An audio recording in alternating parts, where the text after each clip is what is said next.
And our topic is about the Great War, Russia and the Great War. And we want to begin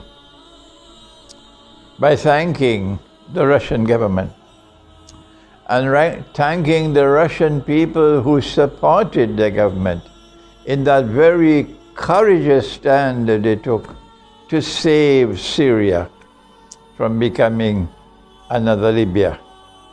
We want to also thank Russia and its leadership for having intervened recently to stop bloodthirsty Israeli war machine, which was bent on exterminating the Palestinians, Muslims as well as Christians, in Gaza. The Great War is something which will cause great suffering in Russia because it's going to be nuclear war, and the United States and NATO are going to send all the nuclear weapons they could possibly send, because this is a war to the finish. And nuclear weapons are going to cause immense damage and devastation in Russia. And many, many, many will die. We also are conscious of the fact that the Russian people have the capacity to make sacrifice. You sacrificed tremendously in the First World War. And before that, you sacrificed and you suffered tremendously in 3 years of the Crimean War. And millions died in the First World War. Millions died in the Second World War, even though you were led in the Second World War by the Soviet Union, which was an atheist state.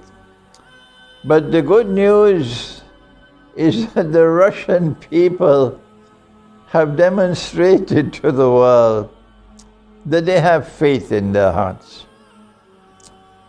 And they're not afraid to die. And this is as a consequence of something in your heart, something called faith. And you are therefore an Orthodox Christian people with whom we have a sense of affinity. We are brothers. Not only are we proud of the fact that there are many, many, many Muslims fighting in the Russian armed forces, yes, from Chechnya, for example, but we have something more to share with you in today's video. And that is that the Lord God Himself will be helping you in that war. The Quran is helping you in Russia to understand what happened these last 20 years after the collapse of the Soviet Union, after the chaos which followed, this miraculous rise of Orthodox Christian Russia, with missile technology second to none in the world, to a position of military dominance today. This is what the Lord God said in the Quran 1400 years ago. And this is what has now happened. I am saying this to you so you might know what the Quran says that is applicable to you. That not only are you going to defeat NATO in this war, but more than that, that even after you have defeated NATO in the war, you will still remain the dominant force in the world. There will be none who can challenge you. And Allah speaks in the Quran and says that you will have 2 victories. By His help, you will be victorious twice.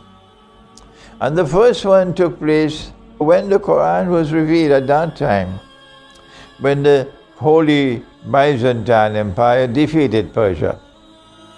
And then said the Quran, there'll be a second one. The second one hasn't come as yet. And I'm sharing with you my view I can be wrong, that the second one is coming soon, when you'll be victorious and you'll defeat that world that was cursed by the Lord God. NATO. When you have defeated NATO, NATO no longer controls the Bosphorus. On that time, a Muslim army will conquer Constantinople. And so I share with you now this wonderful news, if you're in Russia, that the great sacrifice you're about to make in that great war will be followed by a lovely, lovely fruit. That when we conquer Constantinople, we will return Hagia Sophia to you.